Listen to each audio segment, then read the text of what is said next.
Hello and welcome to Politics Today, reaching you live from our global headquarters here in the nation's commercial nerve center, Lagos. I'm Jeffrey Uzawa, and we will begin the program with what we've been tracking as far as the polity is concerned. As a matter of fact, one of the things we'll be talking about or bringing to your attention is a meeting that is ongoing. But before we get to all of that, let's tell you that the federal government has reached an agreement with the United Arab Emirates to allow Nigerian passport holders to obtain visas or travel to that Arab nation starting today, July the 15th, 2024. This was disclosed by the Minister of Information, Mr. Mohammed Idris, when he briefed State House correspondent following the weekly Federal Executive Council meeting. The announcement comes more than 2 years after the UAE suspended visa issuance to Nigerians following a period of protracted diplomatic row with Africa's most populous nation. It also comes about 2 months after the UAE national carrier Emirates Airlines announced a resumption of flights to Nigeria. The airline said in May that its daily Lagos-Dubai flight will resume from October the 1st, 2024. Let's also take you to that Rivers issue now, where the Rivers State where the Martin Amiwili-led House of Assembly shut down all expenditure of the Rivers State governor until Governor Siminalayi Fubara presents his budget before the House. This has been a controversial issue, by the way. And this follows a 7-day ultimatum given to the governor by the House on Monday last week to present his budget before the Amiwili-led group. The leader of the House, Major Jack, had raised the motion informing the House about the expiration of the 7-day ultimatum given to the governor to present the 2024 budget before the House. Now, after the deliberation, the House voted to shut down the River State Consolidated Revenue Account, thus preventing Governor Siminalayi Fubara's administration from spending any money on behalf of the government. We'll continue to keep our eyes and see how that goes. But let's tell you, at the national level, Nigeria's headline inflation figure has now reached a new high, hitting 34.19% for June 2024, according to the latest data from the National Bureau of Statistics, NBS. This is an increase of 0.24 percentage points when compared to the inflation figure of May 2024 released by the NBS as well. On a year-on-year basis, the headline inflation rate was 11.40% or point higher compared to the rates recorded in June last year, which was about 22.79%. According to the NBS, the headline inflation rate year-on-year basis jumped in June 2024 when compared to the same month in last year's numbers. In the meantime, the food inflation rate in the month under review now stands at 40.87 year-on-year compared to 40.66 recorded in May 2024. That's over 15% higher than that of June 2023, which was 25.25%. The rates may be reducing, but it's still increasing in terms of the numbers. I'm talking about month to month. So the numbers are quite high. Let's tell you that there's a meeting that has gone into a closed-door session. But before they went into that closed-door session, the Central Bank of Nigeria has given the CBN governor, the Minister of Finance, says Nigeria is emerging stronger as the NNPCL has affirmed that refinery will kick off soon. Now, the CBN governor has given fresh hope, reassuring that Nigeria is emerging stronger from our economic doldrums, okay? Despite the numbers, the governor, through his deputy, stated this during an emergency session at the behest of the National Assembly Joint Committee on Finance today. Excuse me. That's in spite of the ailing economy. The tough economic decisions taken over 12 months ago have started addressing the decades-long issues. Meanwhile, the NNPCL Group CEO, Mele Kyari, explained that the Port Harcourt refinery will kick off production by early August this year. So that is his position, while that of Kaduna will commence by December 2024. Mr. Kyari, who had earlier announced 2 weeks from March 2024 as kickoff date of production from Port Harcourt refinery, maintains that he's not lying as he affirms that the new August date is sacrosanct. According to him, with the Dangote refinery, the target for Nigeria to attain 2 million barrels per day and become a net exporter of petroleum products by December is feasible. He avers again that the president's economic policy would need the collaborative efforts of all to get the economy back on track before they entered that closed-door session. Well, so those are the assurances coming from the managers of our resources, the NNPCL. They are holding a stake as far as IMNPCL is concerned, they're holding stake for us as Nigerians, and the CBN, who are in charge of monetary authority, are saying things are getting better. Are they getting better where you are? So we're going to look at all of that maybe some other time. But this is their position. But more importantly, what I want you to pay attention to is this August deadline that has been given for Port Harcourt refinery to start. Remember, it was December.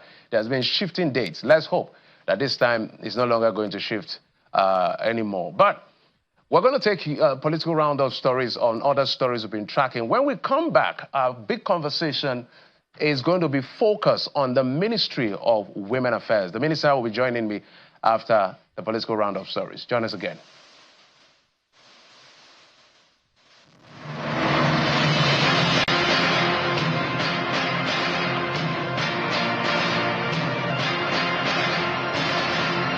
The governor of Adamawa State, Umaru Fintiri, has sworn in the 21 newly elected council chairmen following the just concluded local government elections in the state. The governor, while inaugurating the council chairmen, charged them to work to improve the lives of the people at the grassroots level. He notes that their victory at the polls is a reflection of the hard work of the ruling party in the state. We all work hard for it and share in the joy and pride it brings not only to our great party, the PDP, but to our state and our people who have once again experienced the beauty of democracy at the grassroots level through the exercise of their franchise. In Bauchi State, 6 additional High Court judges and 5 Qadis of the Sharia Court have been sworn into office by Governor Bala Mohammed. With this new addition, the state has recorded an all-time high number of judges and Qadis, and this is expected to translate into effective delivery of justice. Governor Mohammed charged the judiciary to enhance their performance, expressing concern over the overpopulation of correctional centers in the state. To whom much is given, much must be expected. There are so many delayed cases in court. You have no excuse, as I said, because our prisons are full, and I know some of the processes of prosecution does not only rest on you. The witnesses from our own Ministry of Justice, you should wake up. The caretaker chairman of the All Progressives Congress in Rivers State, Tony Okocha, has condemned the continued stay in office of the caretaker committee chairman appointed by Governor Semilai Fubara, despite the Supreme Court judgment which made their formation illegal. While addressing journalists in Port Harcourt, Mr. Okocha criticized the governor for not adhering to the rule of law. It is only in Rivers State that persons flaunt themselves and call themselves caretaker, whatever. I was told today that one of them that was appointed chairman was boasting that the revenue of council from the federal allocation will still come to him that he will manage. Former governorship aspirant of the Labour Party in Imo State, Basil Maduka, is urging members of opposition parties in Nigeria to join forces with the federal government to address the economic and security challenges facing the country.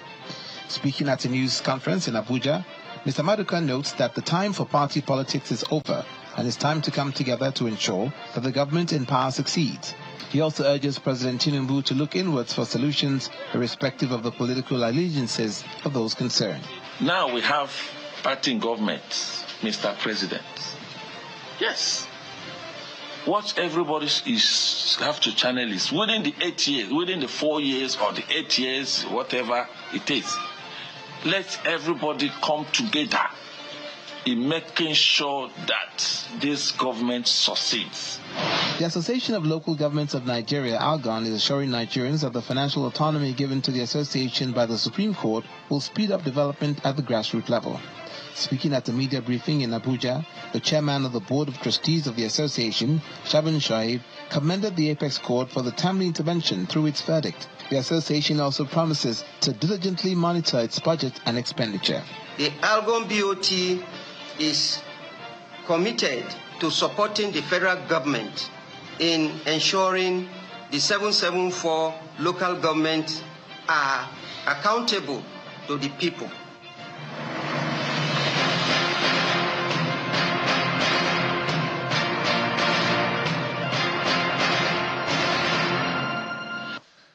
Welcome back. Today on the program, our focus will be on the Ministry of Women Affairs. And we're being joined in the program from our Abuja studio by the minister in charge of that ministry, Mrs. Uju Kennedy Ohane. She joins us from our Abuja studio. Honorable Minister, thank you so much for coming on the program. Thank you, Jeff. How are you today? Well, very well. And so let's get straight to business. Let's begin with some of the big elephants in the room. I know that as at last week, you were all over the news because of that face-off that happened between you and lawmakers. In fact, some people were lost in all of that. People are not sure what the argument was because there were allegations, she misappropriated 1.5 billion naira. She can't account for this money or that money.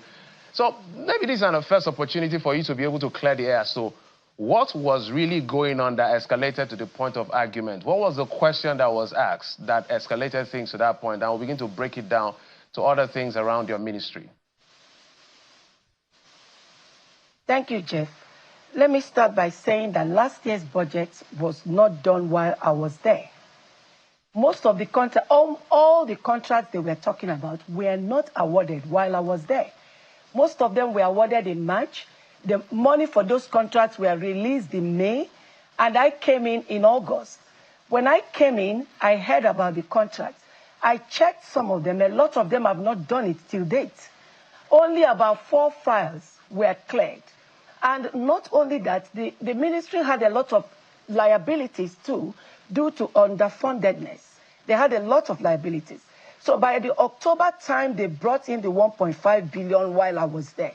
They used it to start clearing their backlogs, and I was able to convince them, because if you check, in 100 days, we were supposed to give account of what we have done.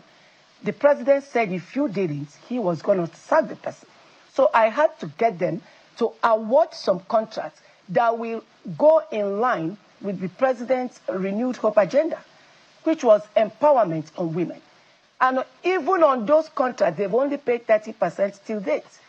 So those other people that didn't do the contract, they are part of the people claiming that their monies were not paid. And again, they mentioned about 45 million that it was used for a party. Like I said, I was not there when those budgets were made. That party was done. Even the chairman of Women Affairs came there. The same woman, Honorable Kafilat, she was there. And the party they did, they invited about 33 schools. Thousands of children were there. And before then, they said they did sensitization. They went to schools. They give transport to every school that is coming. They gave them school bags that worth about 15,000 each. That was their way of handling things before I came. And everybody will attest to the fact that I have never liked the old ways. I have always started fights for new narratives since I came in. And this was partly one of the things I never would tolerate as a minister. But that one, my hands were tied. Those were the plans before I came. So now, if for any reason there is any program, it has been announced, even in this 2024 budget, nobody has right to do program without empowerment. You don't do program. But those students were given bags worth 15,000 with a lot of other things inside the bags. And they were equally given food. They were given transport per school. About 33 schools I will mention but few. Model Junior Secondary School, Meitama. Government Secondary School, Area 10. School for the Blind. Abuja School for the Blind, Kuje. Pilot Secondary School, Wuse. And on, which I can leave here while I'm going. And that was how the 45 million was spent. And they did a whole lot of other things, going from school to school for sensitization. It is not something that was used once. It was something that is meant for these schools and for the children. Then the issue of 20 million for sanitary pads. Before I came, like I said, they were giving sanitary pads. I did not accept it. But that particular budget had been made. And they went to the whole 6 geopolitical zones. They went to Plateau, Kwara, Jigawa, Zamfara, Borno, Adamawa, Enugu, Imo, Bayelsa, Edo, Ekiti, Ogun, and Oyo. The flag off by the former minister, by the former PAMSEC, while I was not there, was in Oyo State. And these were the places they visited secondary schools, girls' secondary schools, and distributed sanitary pads. A few that were there before I came, when those girls were kidnapped, or if any girl is having issues, or those that have 6 babies, I go like with a carton or 2 to go and give them. I'm sure that a few are still remaining in the office. So if you check the amount, as at this last year, they are selling sanitary pad, 20 million for 6 geopolitical zones of how many states? Couldn't even go anywhere. But I don't support giving out sanitary pad. What I introduce is putting skill acquisition with a sanitary pad making machine, so that these children will learn how to make it. And while they are teaching them, if I may button, sanitary pads for them. If I may button, for the purpose of Nigerians, so let's pause this correctly. So you're saying that all of these monies that the lawmakers were asking you about was not expended by you. You came and met it. Is that what you're saying? No, the budget was not done by me. So there was no way I could have stopped the process of the budget. It was not done by me. It was done before I came. I understand that. 2023 budget. I came at the tail end of 2023 budget. But I still followed up how they were going to spend the money. And they called all these schools. They gave them money per one to bring those children to school with their buses for fuel money. And they gave them bags. Those bags, I priced it as at then. It was 15,000 each. And they gave to thousands of them. Thousands of the students went home with bags. They gave them even sanitary pads that day too, to the grown-up ones in SS classes. The chairman of Women Affairs... My apology, we may not have all the time to give you a full breakdown, but so were you able to explain to the committee about the 1.5 billion that they were talking about in this particular contest? Because I know they raised the issue of even 1.5 million now for fueling of car, and they were asking you, is it just round trip the country or a particular location? Maybe you have to clear the air on some of these things. And when I explained it to them, one of them told them it wasn't even much. How many vehicles? I traveled with the staff, the bus, the security, 2 security vehicles, 1 DSS and 1 police, and my vehicle, the backup, and the other one. About 6 vehicles went all the way to Anambra State for a job. And we came back. What is 1.something million for those guys? Everybody knows how much fuel costs since I came in. So when I even was explaining, moreover, they won't even give you a chance to explain. They'll just tell you, say yes or no. How can I say yes or no without explanation? So I have explained on the issue of the 20 million. I've explained the issue of the 45 million. 33 schools, thousands of students were given bags.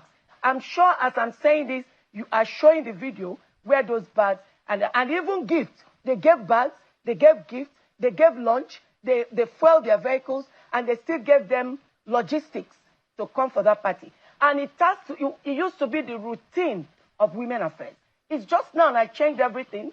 I don't want programs. Programs cannot change the lives of Nigerians. I want more impactful movement, and which the directors are cooperating with me. That was what led to the giving out of empowerment machines, heavy empowerment economic machines, to 16 states, including FCT. I equally gave keke.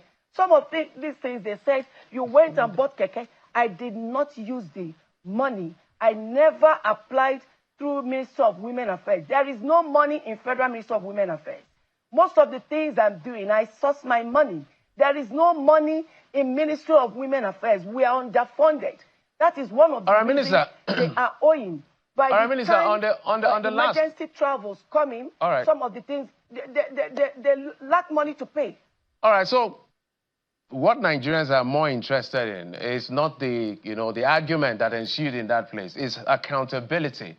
If 1.5 billion was given to the ministry to carry out a particular function or a particular program or whatever, Nigerians want to know whether it was judiciously spent. And those people are the representative of the people, which is why Nigerians are interested, which is why I'm asking whether you were able to break down, because we just have few items that you've been able to. We're talking about 1.5, but we're talking about, you're mentioning 45 million, 20 million, 1.5, and all of that. But we're able to give account of the entire spectrum of 1.5 billion. It is, even if you go online as I speak to you, go to Women Affairs 2023 budget, it will give you every detail how the money was spent, bit by bit. Now, some liabilities they had, they were paid. they awarded a contract that we supplied those economic machines, and they paid 30%, which came to about 100 and something million that they paid. And all those equipment have been supplied fully. I'm sure they sent you the video where they were being received by the commissioners of women affairs in the states. They are all verifiables. And some people were mentioning that I used money instead of buying cutter. I went and bought scissors. There was no scissors as part of the budget contract. Right. What was there was cutter. The scissors was jara to them because they made a mistake. Scissors we kept that we could be using to give people. We give out manual sewing machines, and we give it to them with these scissors. They went ahead to add it to what they supplied. They sent it to them. So that scissors is just a jara. Every state that was meant to get a cutter, got their Honorable cutter. Minister, all the machines, if I may button, I supervised it myself. All right, if I may button, we have a lot to talk about, so we have to make progress. But lastly on this one, the big argument was first expenditure. The second argument was owing contractors and not they are complaining that they've not been paid. Another argument I saw that ensued was I think one of the committee members was complaining that you're doing a two-man show. You're not carrying certain people along. I would like you to speak to that quickly. Thank you. How can I do a two-man show? It's just ignorance. Because if you check, I can't direct by the rules of civil service. I can't direct the DFA to pay any money. It's only one boss that directs the DFA, and that is the PAMSEC. So on what basis will I do two-man show with the DFA? What will I benefit from that? Even if I'm to pay any money to anybody or anything is done through for my own vision for Mr. President, it is still the PAMSEC that will approve that payment to DFA. So I didn't understand why they made that statement. I didn't understand why they made a lot of statements. So if they had even said DFA is doing two-man show with PAMSEC, that could have been more understandable, not Minister, because I cannot direct the DFA. So many things they said there was very difficult for me to equally understand. I have gone out of my way, apart from the 30% they paid, and those things were supplied. I partnered with Ministry of Women Affairs and Army and a Chinese company. And I know how much money I have brought out for that project. Okay. It is not in the ministry, but it is for the ministry. Because I want the ministry, let's think out of the box and start making money to make an impact on Nigerian women. I have extra 20 million machine rice, 4 in 1. 20 of them, it was not part of the contract. It is part for the production. I'm starting off with Army, where we have planted rice on 500 hectares. No cover from the ministry entered into this project, but it is going on for the ministry because I am desperate. All right, madam. I really want to achieve. If I may butt in here. Yeah, my apologies. If I may butt in, because I don't have all the line items that I can speak to, and that's not the only thing we're talking about as well. There's a lot to talk about, so I want to make the most of it. But lastly, on that argument that ensued, how many of the contractors are still being owed, and how soon will they be paid if there are those that are being owed? Thank you. The ones we certified ready for payment are only 4 files. They are the ones that have completion certificates. And 19 point something. And remember, you have a completion period, of which if you don't complete this project, it could either be revoked or the money to pay you may probably exhausted. And I want to make a point. When they say budget line, they will tell you they have a budget line for the particular project. In Women Affairs, there are no particular budget line for a particular contract. A budget line can have about 3, 4, 5 payments in that same budget line. And it will not be mentioned that this particular thing. So they're saying this budget line is made, which was why when the Accountant General gave them paper, they showed us the paper. It was people that owe 50 million. They wrote that the Accountant General released 80 million. It's because of that issue of no particular budget line meant for a particular project. All right. So what have I done? I've gathered all this.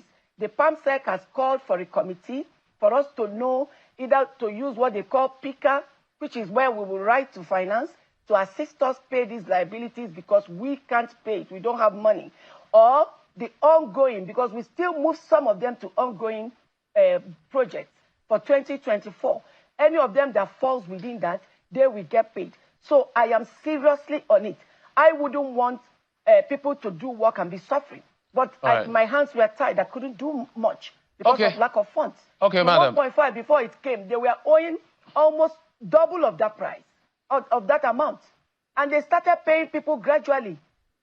They paid a lot. That's why I said go online. We will definitely touch. And because I couldn't find money to work, that's why I went out of my way to source funds outside to get keke. The keke was not from this office. Solar pumping machine I gave to the farmers for the 500 hectares of land. Okay, madam, if I may button. 200 hectares we are planting corn. If I may button. From outside. Yes, we're going to come to some of the things you have done in your ministry since you assumed office and the challenges you may be facing, because it's part of our job as media to find out exactly how well or not well ministers are doing, because there are about 48 or over 40 of you as ministers. Some we really don't even know their name, not to talk about what they do. Some maybe trying, others fairly. So these are the reasons why we're engaging this on all of this. Let's talk about that $500 million loan advance from the World Bank. And it is for women empowerment. I know that's your project about a Nigeria for Women project, and they're trying to repurpose all of that. So on that particular loan, straight questions, and if you forget any, I'm going to remind you. Has the money been released from the World Bank to Nigeria? No. No, just hold on. I'm going to take a... Okay, it's not been released.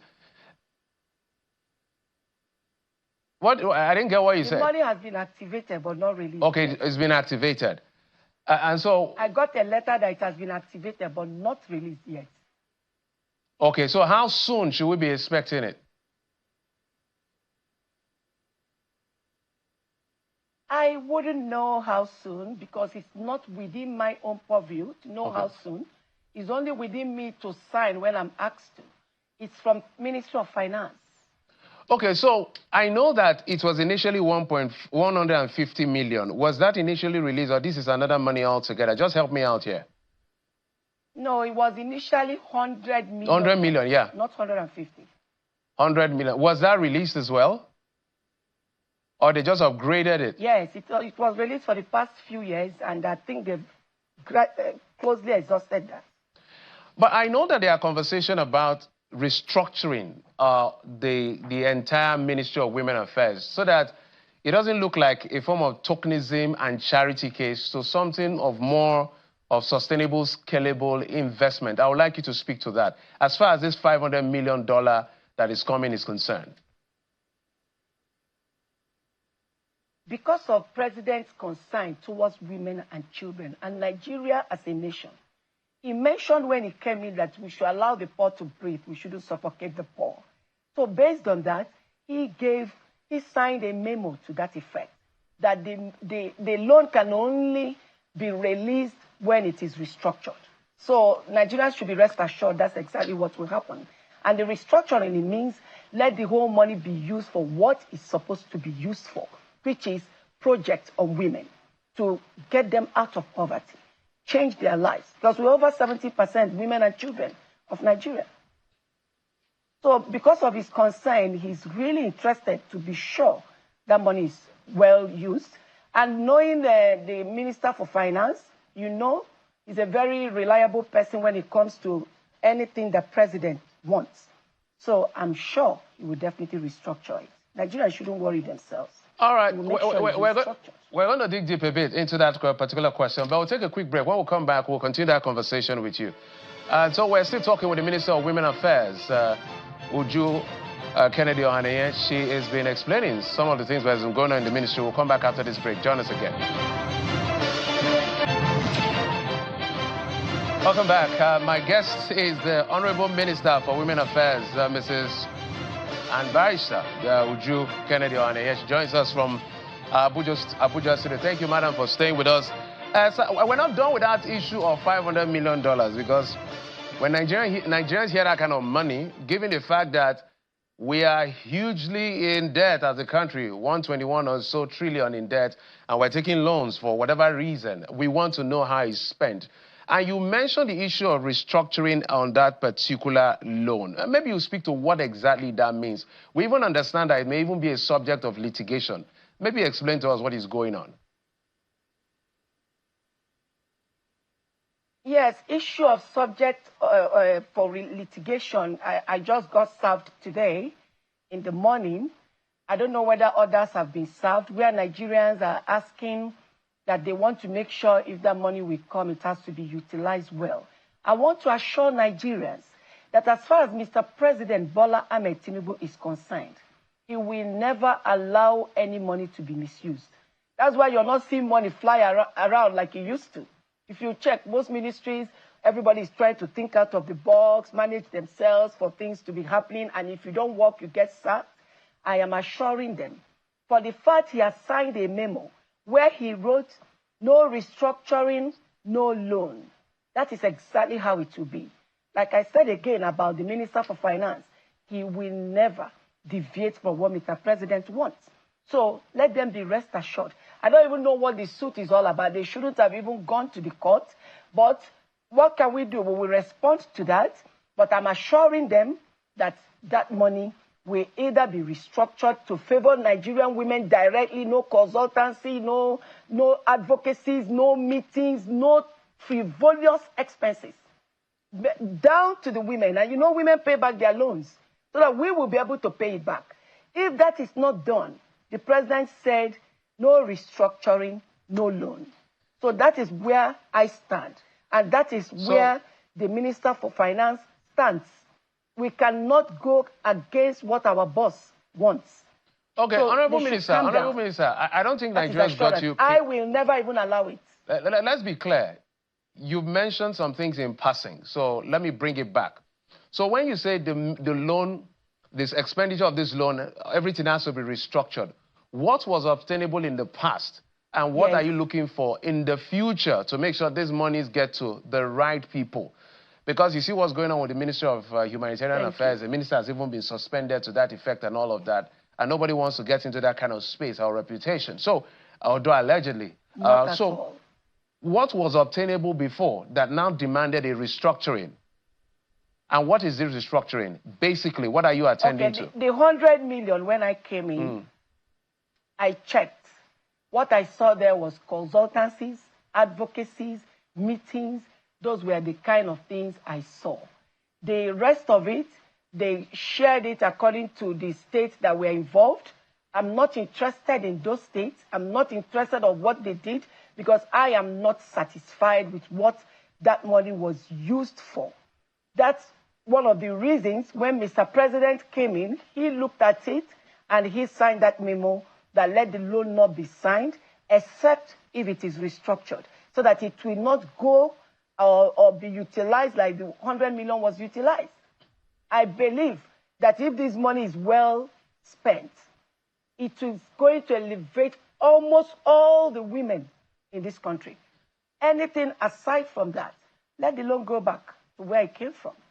That is the president's stance, mine, and the Minister of Finance. So what exactly are you looking at to spend? We can't continue like this. All right, we don't need any loan that will be useless to us. All right, so what exactly is the loan going to be used for in this restructuring? So what specific sector, what specific venture, what specific enterprise, who are going to benefit, what state, how widespread? We need some detail. It's big money. Good. It is called Nigeria for Women Project. It's supposed to empower women, give them sustainable empowerment machines, get them organized how to save their money, give them so many things that will make their lives easier, which is one of the reasons I showed the example by giving out those machines I gave out to show that this is doable. It's not an impossible thing to do. If I could supply in 15 states without money, when $500 million is available, tell me why every community will not get more than enough things to make Nigerian women's life easier. And there will be food brekete in the country. Everybody will chop tire. So that is the point.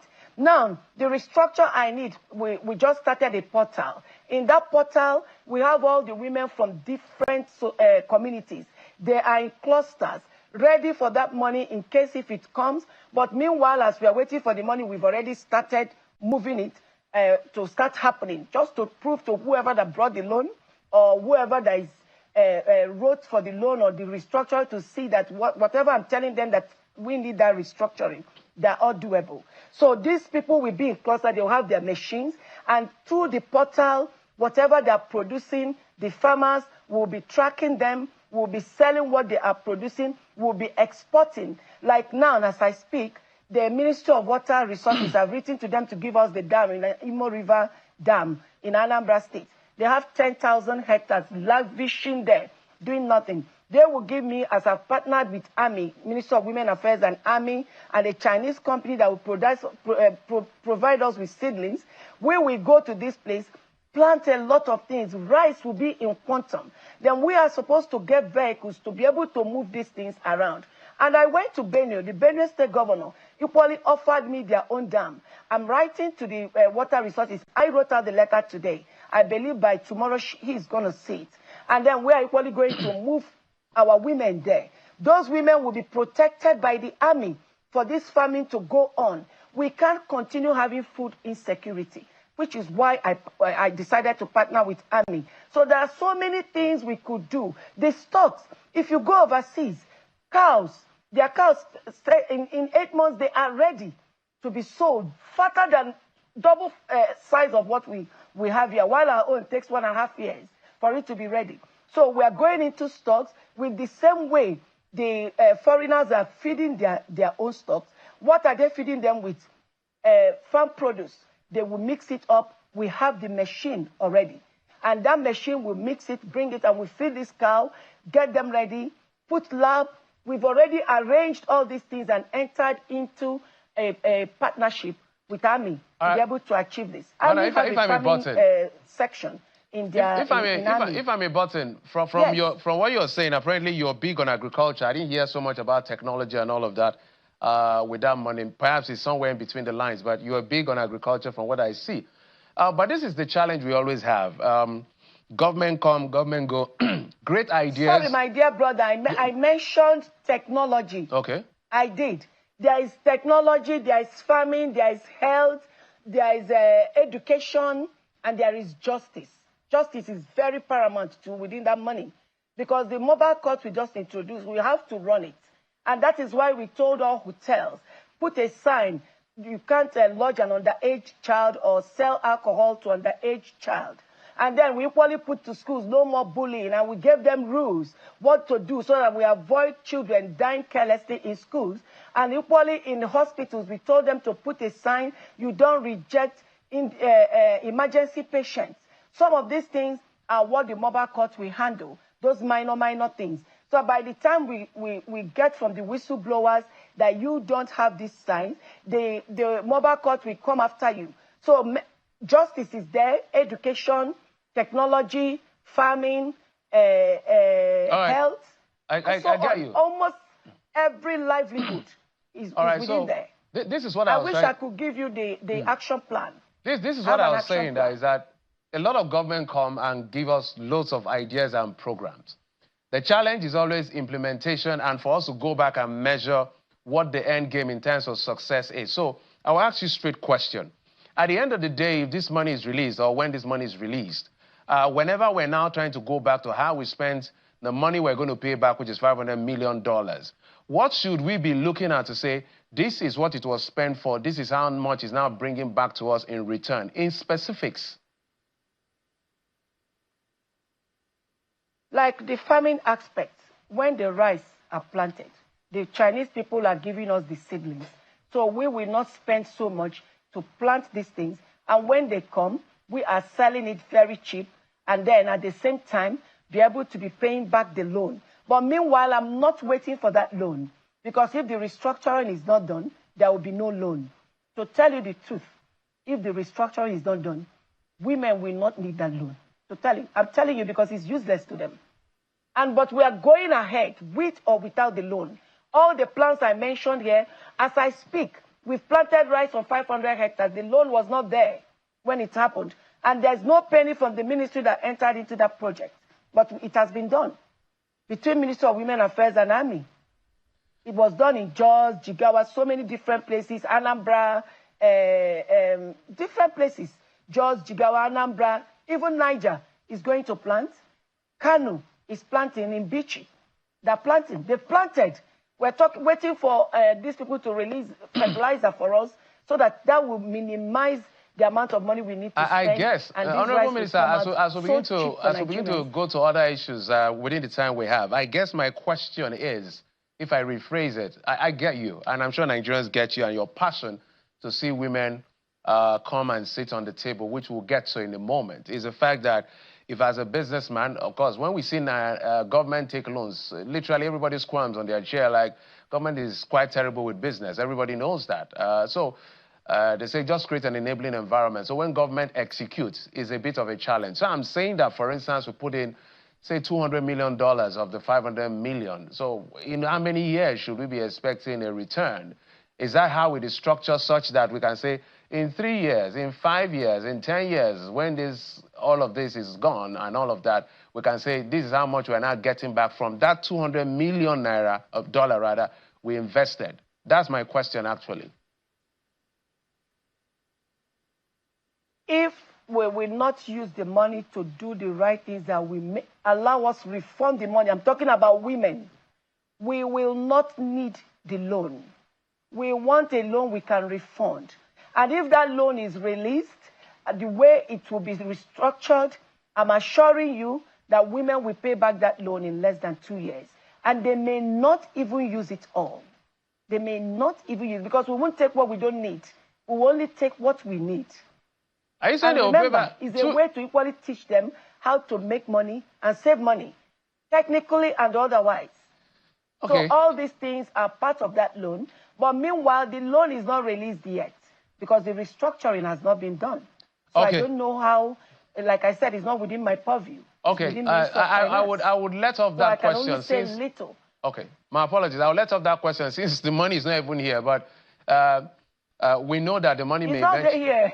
Yes, when the money, if the money eventually comes, when it comes, because I'm sure at some point it will come, given the templates that the president is trying to set out. We're trying to be sure that if we put money, we can get money back and not just accumulate our debt portfolio that we're already crying over. So let's move on to other issues that I feel that I need you to speak to, which has to do with women representation, both in governance generally, whether in the legislature or in appointed position. It's not been as affirmative as everyone. We are he for she's. So we expect more women in the authority. I think ministers, I don't think you're up to 10. About 8 or 7 of you in the as ministers out of over 40. If you go to the Senate, you have only 4 senators out of 109. If you go to the House of Reps, out of almost 350 of them, about 350 of them, you have less than 20. So women representation is grossly poor. So it looks like the system is already rigged against women, which is why we're squirming on our chairs when you and the lawmakers were in that heated debate. Men can make that argument. Nobody's going to align it around gender lines. But as soon as women start arguing at that level, people will say, see women, when we give them power, look at them. So you'd minimize your chance of getting these opportunities by some of these outbursts, not as if you don't have a right to, but that is the reality in a patriarchal society. So what is your ministry doing to ensure that maybe in the next cycle of leadership, or as this government progresses, women have better representation? Thank you. You said we will minimize the chance. From now on, we are not going to ask for chances. We will grab the chance. I'm sorry to tell you this. We are going to grab it. Why we were not represented before now? Because we were the poorest. We were the poorest. Only 10% of women owned property. But as I speak to you now, with the empowerment where President Bola Ahmed Tinubu is putting in place, money speaks it all. When they have money, they will come in. And when women come in, men should take cover. I mean it. So issue of we won't have chance. We won't need you to give us chance. With our money, we will grab the chance and position ourselves where we're supposed to be. So why women were not there was because of poverty. Now, a lot of women are being improved. We are working on their self-esteem, and I can assure you, the next time, it will be a different ballgame. I want to say amen to your prayers, but I don't think you've given me enough reason to show that, you know, I guess Nigerians as well, to show that the strategic plan is what I'm asking for, Honorable Minister. So, for instance, now we've talked about the loan, that we're expecting the money. What is the strategic plan of the ministry? What programs, what structure, what this and that are you doing that is measurable, that we can use to measure that, okay, when I did this, this was the number of women in this position. When I did this, this is the upscale. That's exactly my question.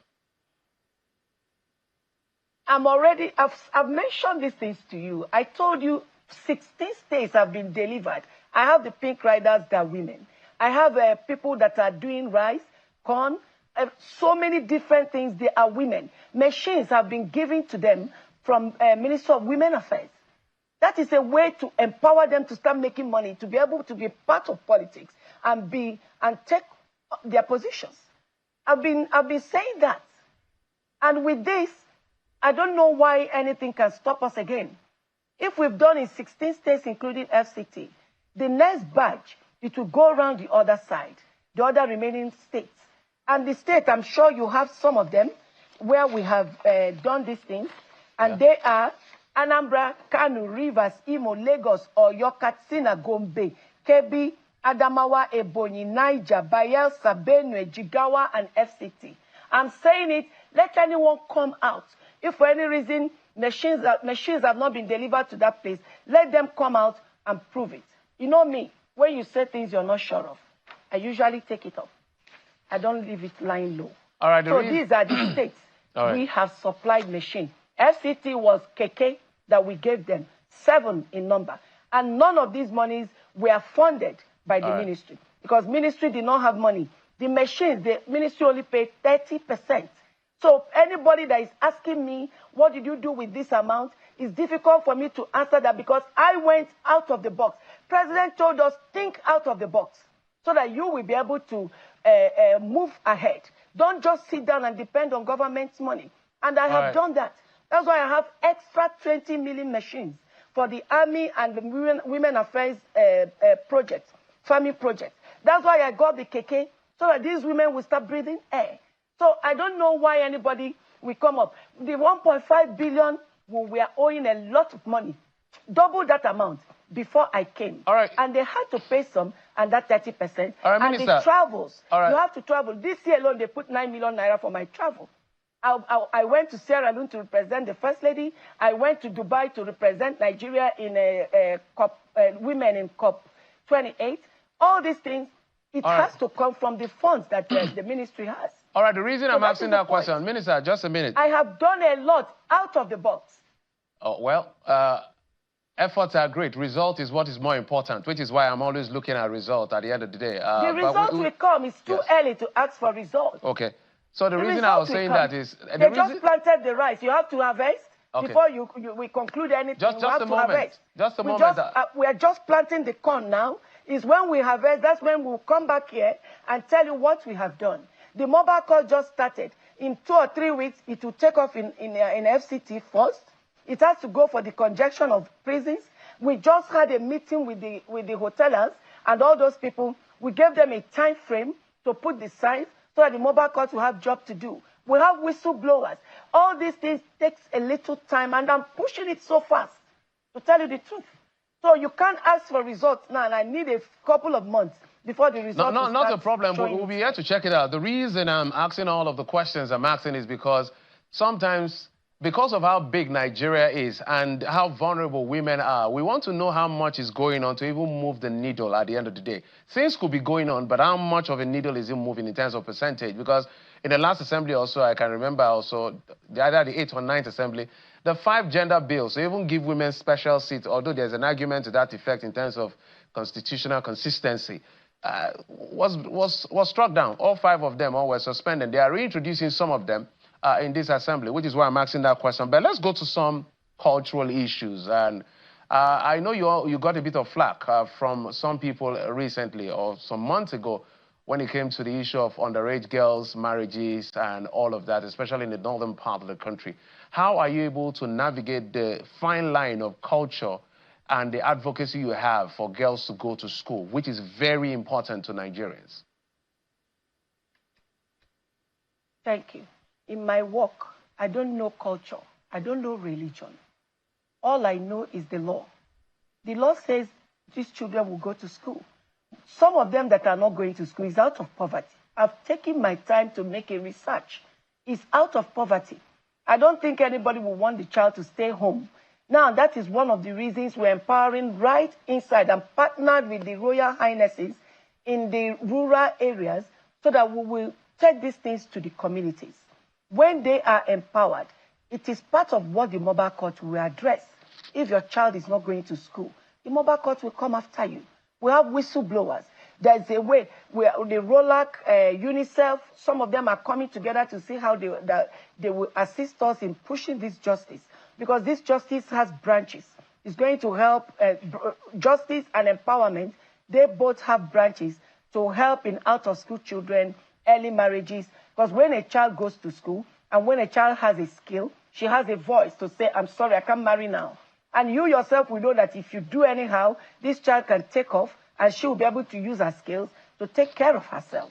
So all these particular things we are gathering together are things that will enable us put an end to these things. The whistleblowers, we need media, we need town criers, we need text messages.